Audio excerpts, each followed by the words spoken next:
Bonjour François. Lorsque j'ai eu entre les mains le livre de Jennifer Cockrell-King intitulé La révolution de l'agriculture urbaine, que le service de presse des éditions Écocité m'a fait parvenir, je reconnais être resté dubitatif. Encore un délire, me suis-je dit, de bobo qui théorise le fantasme de vouloir nourrir l'humanité avec 3 carottes et 2 poireaux cultivés sur une terrasse.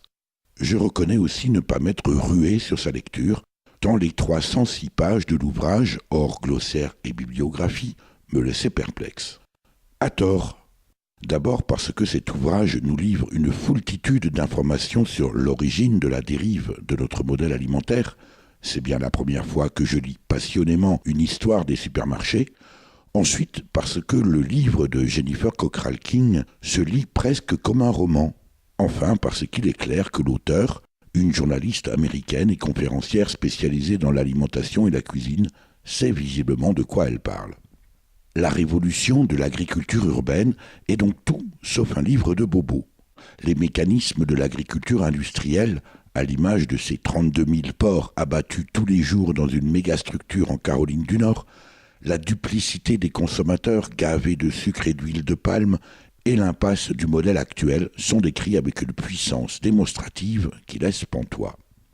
Quant aux innombrables exemples d'une agriculture réinventée par les urbains que Jennifer Cockrell-King a glanés à travers les villes du monde, ils font nécessairement réfléchir, même si les expériences restent encore limitées, à l'instar des AMAP, ces associations pour le maintien d'une agriculture paysanne, qui, si elles ont le mérite d'exister, n'en demeurent pas moins totalement marginales au regard du modèle dominant, il faudrait dire écrasant, de la grande distribution, véritable fléau planétaire.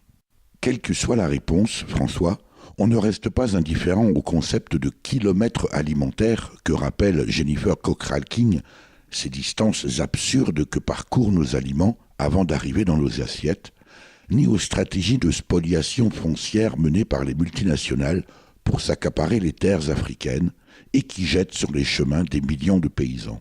Où l'on apprendra aussi la très grande vulnérabilité de nos villes qui ne disposent que de 9 repas avant le chaos, tant les flux d'approvisionnement sont désormais devenus tendus et les stocks alimentaires réduits à quelques jours. La révolution de l'agriculture urbaine de Jennifer Cockrell-King mêle tout à la fois données historiques, approches sociologiques et analyses géopolitiques sur notre modèle alimentaire. Un livre qui, me semble-t-il, va bien au-delà du sujet du titre. Si en mangeant, il est poli de fermer la bouche, il est désormais vital d'ouvrir les yeux. Jennifer Cockrell-King nous offre la loupe et un peu d'espoir. La révolution de l'agriculture urbaine de Jennifer Cockrell-King vient de paraître aux éditions Écocité.